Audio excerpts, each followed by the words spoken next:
Bonjour et bienvenue dans la météo du Bitcoin, j'espère que vous allez bien. J'espère que vous allez très bien, je regarde où on aurait clôturé. Ah putain, les petits enculés, les petits enculés. Ah,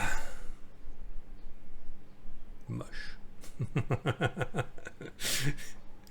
Euh, comme si un micro-dollar allait changer quelque chose, mais on appréciera petite résistance dynamique sur Bollinger. En 3 mois.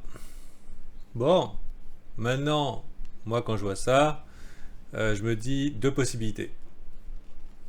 Déjà, là, actuellement, au court terme, c'est bullish. Hein. Au moment où je vous parle, j'ai clairement envie d'acheter. Donc, a priori, et c'est en train de liquider des shorts. Donc, au moment où je vous parle, peut-être un petit peu tard, mais on est en potentielle hausse. Donc, court terme, où ça monte, on ne sait pas. Ce qu'il va falloir, c'est savoir, disons, quelques coups à l'avance, que vont faire éventuellement les analystes techniques euh, pour déterminer quelle direction serait susceptible d'avoir du jus. Donc là, par exemple, 4 heures, c'est bullish. Hein, cette petite montée-là, je pense on peut y aller. Le problème c'est qu'on est clairement dans un range. Donc on peut y aller dans un range. On peut y aller acheter la résistance. Un petit peu chaud. Maintenant, si on se met à la place des traders de pattern. Ici, on a un genre de ta séance. Ici, on a un double bottom, quadruple bottom. Ici, un autre double bottom plus grand. Donc, on pourrait dire que il y a la potentielle continuation haussière. Ici, double bottom daily, double bottom dans un double bottom. Avec les traders de résistance support qui pourraient vouloir lutter contre, entre guillemets, avec probablement du doute dans les prises de TP ici. Probablement ici des shorters en déni, donc qui pourraient laisser un petit peu de continuation, d'autres stops accumulés ici, donc on pourrait avoir un enchaînement bullish. De plus, après ça rajoute un petit peu d'Ishimoku, éventuellement sorti du nuage, ouf, on est sauvé, on attend le twist, la Shiku qui sortirait au-dessus du prix et qui pourrait casser la Kijun, et on se retrouve au-dessus, c'est tout bon. Donc, mais c'est à condition qu'on va vers le haut. Ça veut dire que si on va vers le haut, on pourrait avoir une brochette d'acheteurs motivés qui pourrait alimenter ça avec en plus une peur extrême sur le Bitcoin. Donc relativement bullish. C'est mon analyse, en tout cas court terme. En 3 mois, il y a un truc qui me plaît pas trop. Alors déjà, il faut pas se leurrer. Si pendant que le Bitcoin est relativement bullish, et en tout cas pourrait faire son move bullish, ici, le Nasdaq est sur le point de chier dans le lit. Il y a encore vendredi qui va jouer. Ils ont voté quelque chose. Ils ont voté quelque chose pour sauver les marchés, mais ça va vers le bas. Je pense que la peur doit être relativement extrême aussi sur les indices, mais ça ne veut pas dire forcément que ça va monter forcément tout de suite. Ça peut monter directement tout de suite, et du coup, nous, ça pourrait du coup conforter le biais bullish sur le BTC. Les marchés sont sauvés, le BTC va vers le haut, tout va bien, que demande le peuple. BTC lead, c'est-à-dire il mène. Donc ça peut être envisageable. Le S&P 500, c'est pareil, au bord du précipice, clôture carrément, ça fait énormément de temps que c'est pas arrivé, clôture en dehors du nuage, tendance baissière confirmée daily. Pas bon, pas bon. Ici, il y a encore support la Chikou. Donc, ce qui peut se passer, on peut avoir une petite. Je pense pas, si c'est pas sauvé aujourd'hui, genre Mouse costaud, si c'est pas sauvé aujourd'hui avec une méga chandelle, on va laisser tous les Américains partir en week-end avec des rêves de merdaire, de doom, de meurtre, enfin de catastrophe. Et même si c'est pour partir bullish, je pense que ça pourrait créer un gap baissier si on sauve pas la chandelle dès aujourd'hui, on maintient tout le monde dans la peur, gap baissier, tout le monde se chie dessus lundi, et ensuite peut-être remontada, parce qu'il y a trop de peur. Ça, c'est dans le cadre bullish. Sinon, c'est la récession, bear market généralisé. Ok. Mais je dirais que la possibilité d'un gap et des gens qui seraient en train de flipper tout le week-end en disant qu'est-ce que je vais faire, qu'est-ce que je vais faire, qu'est-ce que je vais faire, oh putain c'est bearish, oh putain c'est bearish, oh putain c'est bearish, on pourrait gapper comme ça. Pendant ce temps-là, le Bitcoin c'est le week-end. Pas d'indexation sur les indices. Il fait ce qu'il veut. S'il veut aller chercher les stops vers le haut, il y va. Voilà. Donc, court terme, bullish. Le problème, c'est cette trimestrielle qui me plaît pas trop. Cette trimestrielle, pour moi, déclenche un setup baissier qui pourrait signifier que la direction potentielle est jusqu'à 5000 $. J'ai vu le même setup arriver en weekly au top, j'y ai pas cru. Là, c'est là. Et alors, il y a plusieurs possibilités. Pour pas que ça arrive, il faut que dans les 3 mois, on soit au-dessus de la TH et que la prochaine, elle soit par là, quoi. Et là, c'est sûr, ça n'arrive pas. Malheureusement, si vous regardez la Bollinger, si on montait dans ce genre de haute sphère, ça veut dire qu'on serait en mode overbought.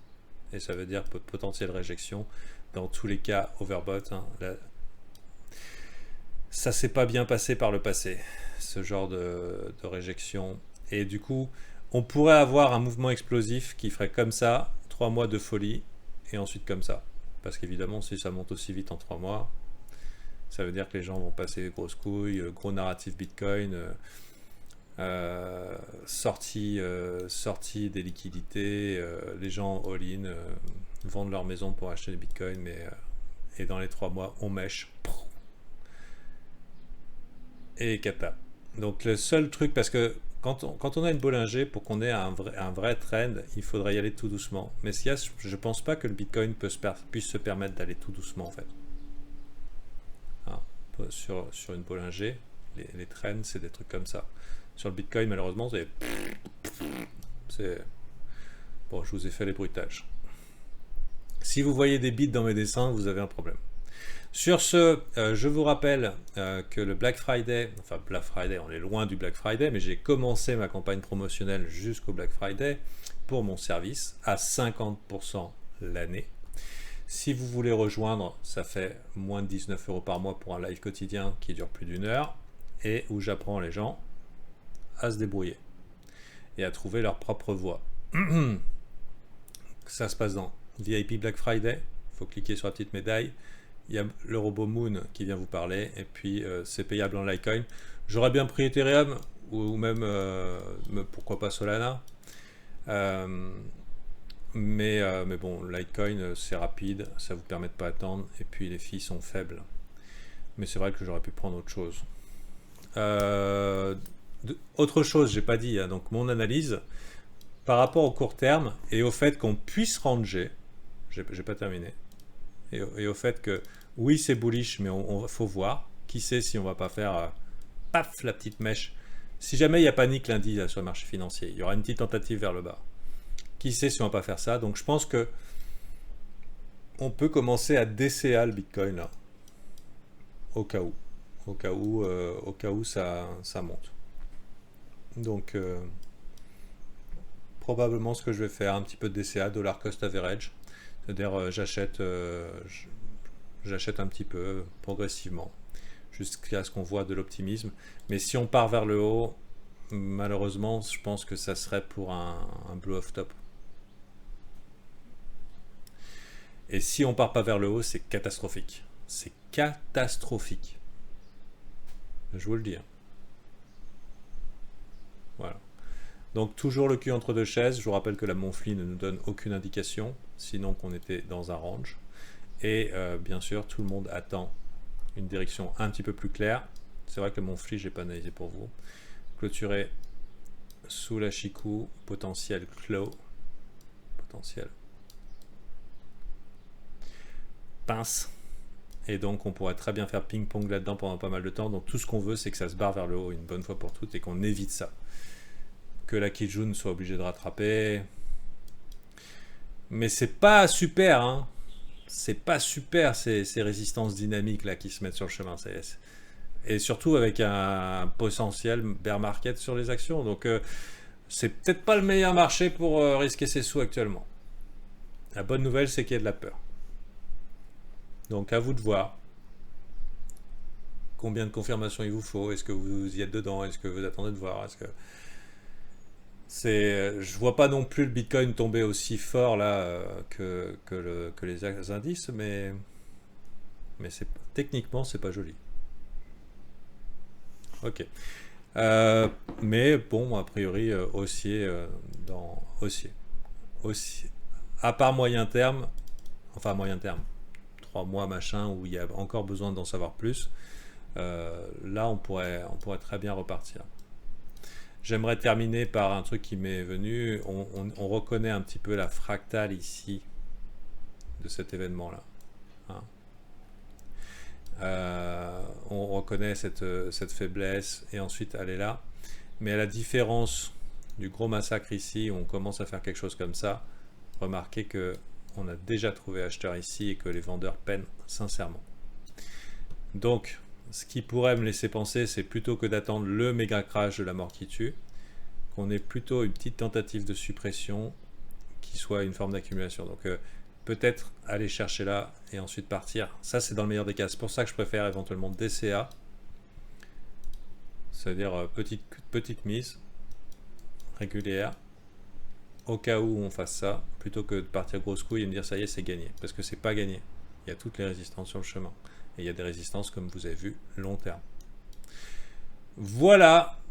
Si vous avez trouvé de la valeur, revenez chez... Enfin, revenez. Ils sont pas partis. Venez chez les VIP. C'est la grosse promo. Et à mon avis, ça vaut le coup.